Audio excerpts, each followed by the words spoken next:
Thank you very much. Well, I would like to thank you and your institute for inviting me to be with such distinguished speakers and audience.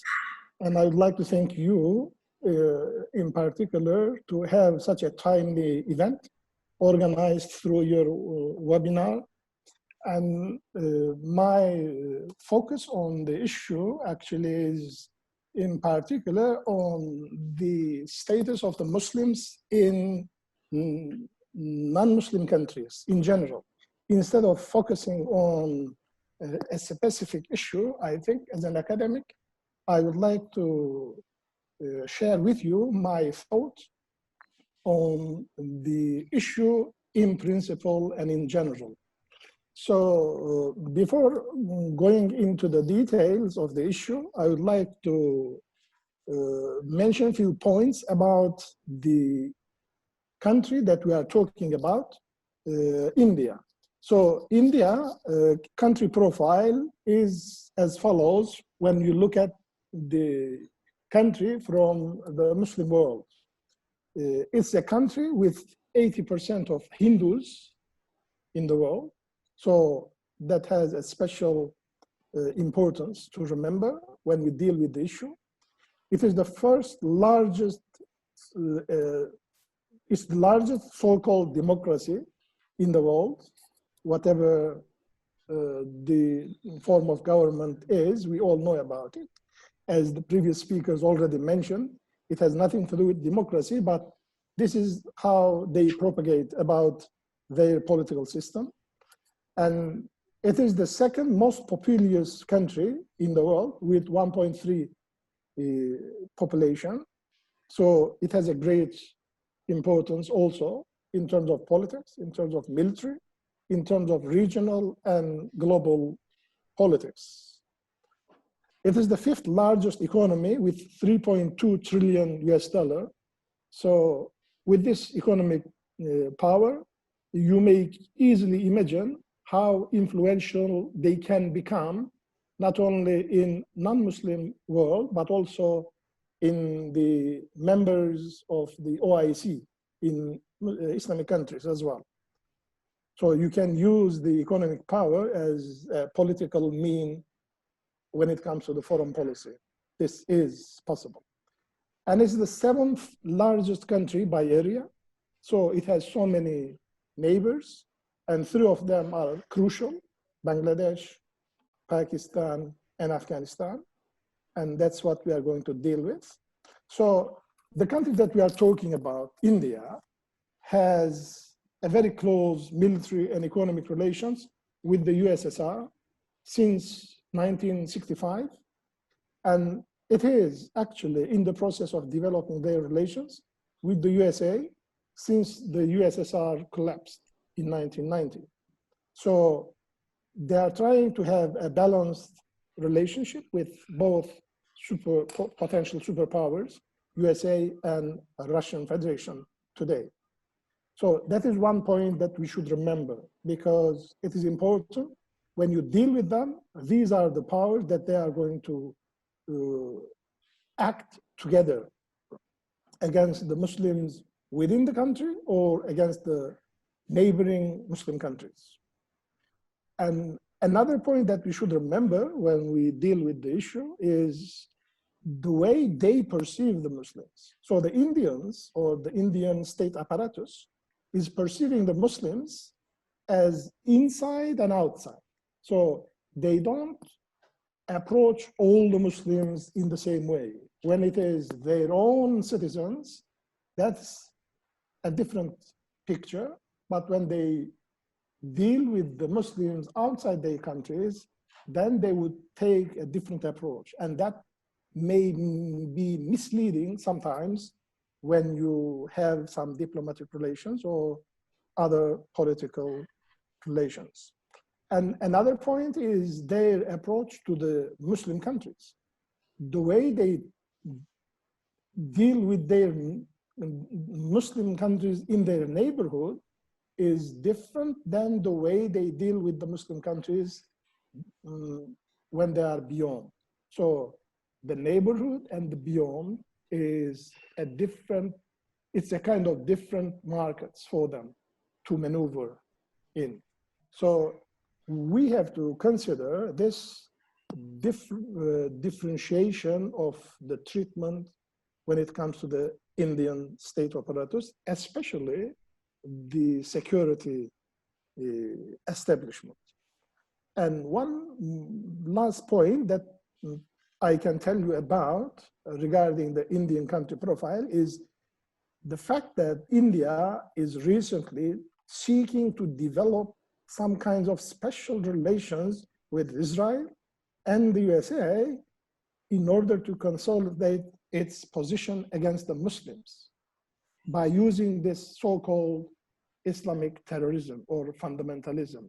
This is one of the instruments which they think that can justify their inhumanly treatment of their own Muslim citizens, as well as those who are coming from the neighboring Muslim countries like Bangladesh, Pakistan, and Afghanistan. And that's what we are going to discuss soon when it comes to this new Citizenship Act. So perception vis-a-vis foreign policy challenges, I think, should be dealt with earlier than the general perceptions, because the moderator also mentioned and drew our attention to this crucial point. They have actually, as far as I am concerned, they have 3 layers of foreign policy challenges that reflect their perceptions about their neighborhood, about their region, and global politics. So one of their main concern is opening up to the Southeast Asia. And that's why India is trying to implement Act East policy to have an effective outreach to the Southeast Asia. And in Southeast Asia, as you all know, we have Malaysia, we have Indonesia, which is the largest Muslim country on earth. And through this Act East policy, they try to develop, improve their political relations, diplomatic relations with the regional countries, both to have a friendly relationship with them whenever they need to get their support against their either domestic or regional problems. And also they do pay great attention to this Act East policy in order to contain China as well, which is part of the second point that I would like to talk about. Regarding managing China, India is trying to revive Shinzo Abe's policy, which is quadrilateral security dialogue. The Quad, as you are familiar with in the region, was created in 2007 with the USA, Australia, and Japan with a purpose to contain the increased Chinese economic and military power, and also in order to justify this unjustifiable objective, they try to portray that they are trying to create a so-called Asian arc of democracy. This is how they do the marketing, but in reality, we all know that they are trying, together with USA, Australia, and Japan, trying to contain the Chinese threat that they think. So finally, the third layer of their perceptions about the region is managing the neighborhood policy. So India is trying to do its best to express herself about this recent insane Citizenship Amendment Act, as you are all familiar with. So they try to implement this act, which is totally discriminating against the Muslims coming from Afghanistan, Pakistan, and Bangladesh, because the military and security establishment is ready to label any Muslim within the country as terrorist, and using this pretext of spillover of Islamic extremism into India. So this is the way how they try to justify both their domestic politics and as well as their foreign policy in the region, as well as the global politics, of course. So we have to be careful about it, and we shouldn't be deceived by this, because we all know that this act was endorsed by the BJP government in order to justify their degrading, inhumanly discriminative acts against the Muslims within their country. And regarding the general perceptions of Muslims of India, I can stimulate the following. In general, as Muslims, from outside, we can easily distinguish that there is an immense discrimination against Muslims in India in general, and Jammu Kashmir in particular. In Turkey, you will see almost every individual Muslim that in their daily prayers, they will always pray for, they will mention the name of Kashmir, just together with the Palestine and with other regional sensitive problems. And also in the Friday prayers, in the sermons, the khutbahs, you will always hear about Kashmir and Palestine at the same time. In Eid al-Adha, they will do their best to send their qurbans to the region. And there are many campaigns launched by many NGOs within the country every year. So these are the things that the citizens, the individuals, the Muslims are trying to do. But when it comes to the states, when it's come to the rulers, when it's come to the governments, that is what the actual work has to be done. And as everybody in the world is very much familiar with the fact that the president of Turkey has been doing his best to reach out every Muslim who is deprived of their fundamental rights and freedoms anywhere on the globe. There is no need to even mention this, because this is one of the reasons why we have been having so many global campaigns launched by certain international powers against Turkey. No need to name them here. And the second factor which has affected our perception of India recently was the demolishing Babri Masjid of 16th century in Ayodhya in 1992, which led BJP to power actually, which is encouraging the hate crimes against the Muslims. As when you check the reports, actually you can easily see that 67, for example, in one of the recently released report, it says that 76% of all hate crimes are committed against the Muslims. And in fact, what is even worse, 90% of those hate crimes are committed during the BJP government in recent 6 years. So this shows that how fascist, how anti-democratic, how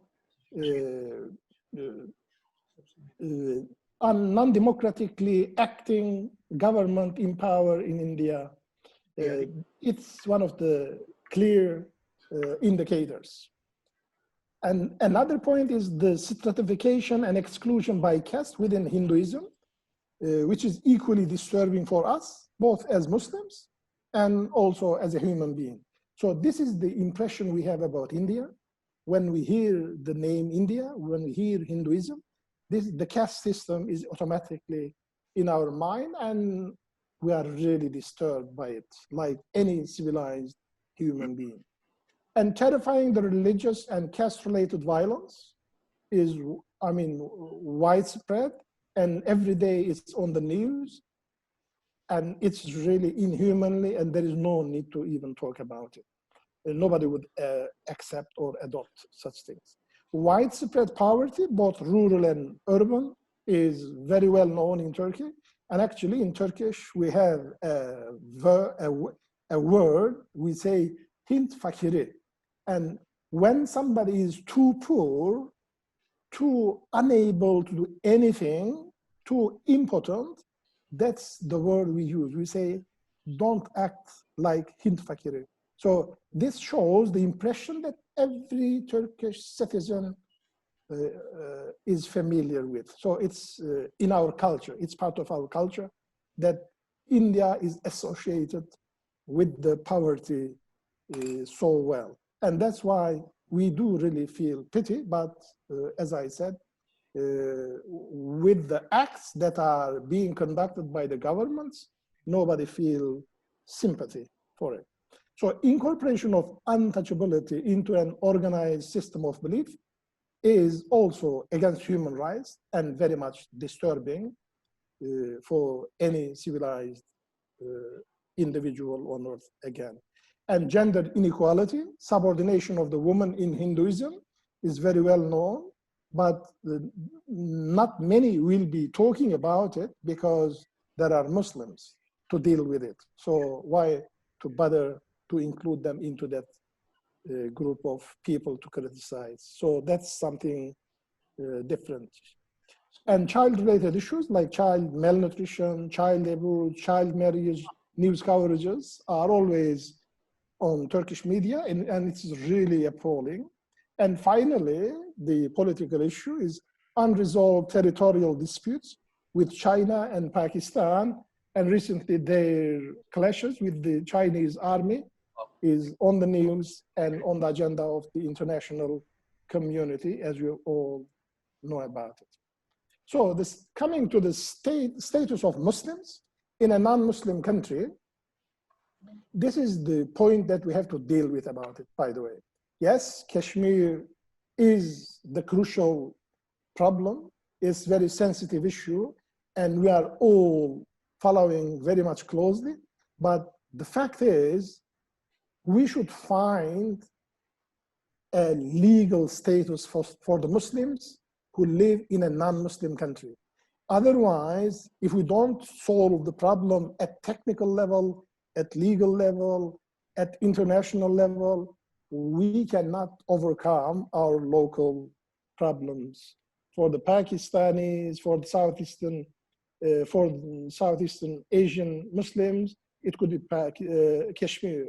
For others, it could be in Muslims in Moro, in Philippines.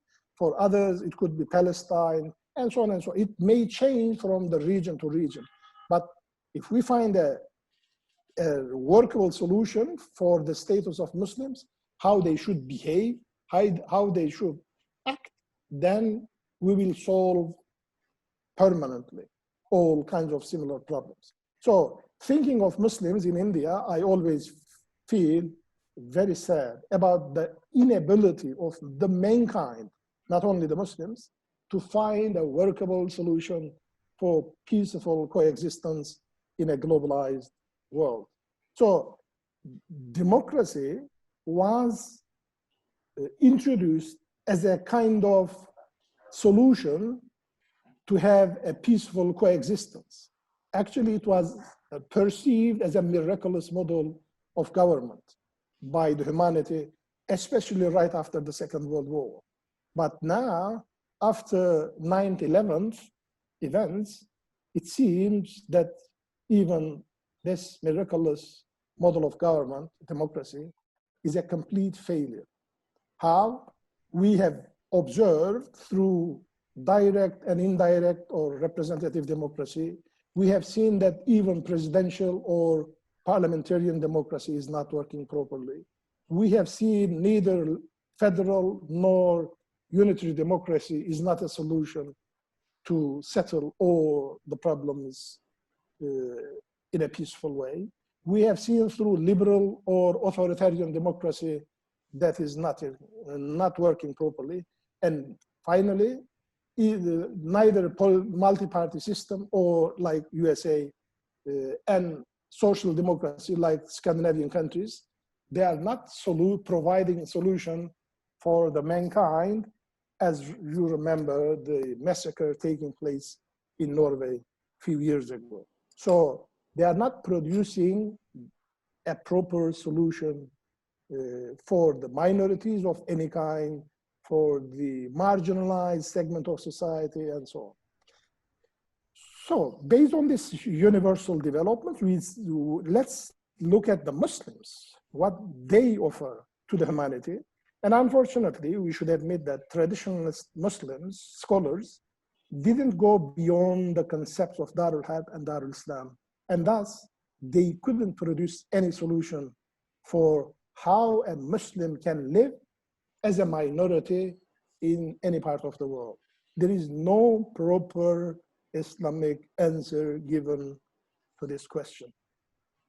All what they say is to say that either turn the land where you live into the Darul Islam, or they would tell you to leave the country, to make the hijrah. But how and where, there is no answer to it. Is it possible to just migrate to any country that you like?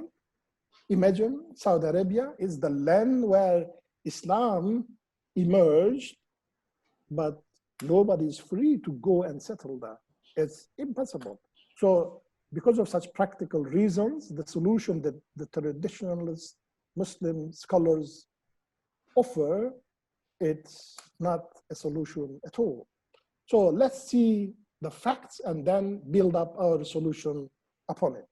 So what are the facts? Fact one, 1/3 of Muslims currently live as minority in their countries. So imagine the solution that we can find can resolve the problems of 1/3 of the Muslims today. Fact two, they live mostly under authoritarian regimes, just like India. So that makes the situation even worse, because fact three, just to be frank with you, today most of the Muslims are even unable to enjoy the basic freedoms and human rights, including the freedom of religion, as stated in the Universal Declaration of Human Rights. Remember, Article 18 says that manifesting the religion, 1, in teaching, 2, in practicing, 3, in worshiping, and 4, in observance. How to do this? Alone or in community with others. And where you can do them? You can do them in public or in private. So tell me, in how many countries the Muslims are free to teach the Islam the way they like, to practice Islam fully the way they understand, and to worship all kinds of prayers that they want, and the observance, the rituals, the ceremonies. They can do them alone, probably in some countries, but certainly in most of the countries, not in community with their fellow Muslims. And they may probably teach and practice and worship in their private life, but certainly not in public. So this is really sad. So the solution that we can come up with may be really miraculous if we can. So unfortunately, we no longer even see the Muslims enjoying such rights and freedoms in the Western democracies, let alone in other parts of the world, including, unfortunately, the Muslim countries. So, solution for all humanity, the only way out is the following in my humble capacity. Humanity is desperately in need of finding a solution for a peaceful coexistence in this post-democracy era, because democracy is over. It's not working properly. It's not functioning properly. It's just a name. It's just a concept. And it doesn't function to produce any workable solution to the minorities, to the deprived people, to the poor, to the disadvantaged people, and so on and so forth. It's an instrument used by certain actors in every country, and probably most of them are well connected to exploit it and to justify their unjustifiable objectives. And get out of this vicious circle of supremacy of any kind that we all suffer from for not decades, probably for centuries. If we as Muslim scholars do not develop a solution based on pluralism of any kind, we are bound to face a constant segregation, discrimination, suppression, and even the oppression at local, at national, and at global levels, unfortunately. So it's our duty and responsibility, both as human being and also as a Muslim, to invent a workable form of government that is applicable worldwide. Whether you are Muslim or non-Muslim, that shouldn't make any difference. And we should have a system of government, a form of government that can work in every culture, in every region. But the Muslim countries, there is one prerequisite for this, but the Muslim countries should be the first implementing this form of government before inviting other countries to do so. We cannot expect others to comply with the principles and standards of religious, cultural, and legal pluralism unless we develop and implement them ourselves. So the humble solution, together with the many contemporary scholars, the sole solution is the Medina city-state model, which covers the peaceful coexistence for all communities through the religious pluralism, cultural pluralism, and legal pluralism. When you check, when you read about how the Medina city-state was operating, you will see the essence of those basic pluralism that was working rather well and in balance. So unless we fully digest and understand that Islam doesn't expect us to force others to convert to Islam, and also Islam doesn't expect us to force the fellow Muslims to believe in the way we believe, we can never have a chance to present a model for neither Muslims nor other human beings. We will continue to wait for others to find a solution for our social, economic, and political problems we face every day. We will never contribute to the added value of any kind for humanity. We have actually, to conclude my words, we have theoretical sources like Quran and Hadith. We have the human resources available in 57 member countries of the OIC, and we have the power to do it. All what we need is the will to do it. And unfortunately, that is what we are lacking. And that's the reason why we have been suffering so far. Thank you very much for your patience. And I'm ready to take any question about any statement I made so far.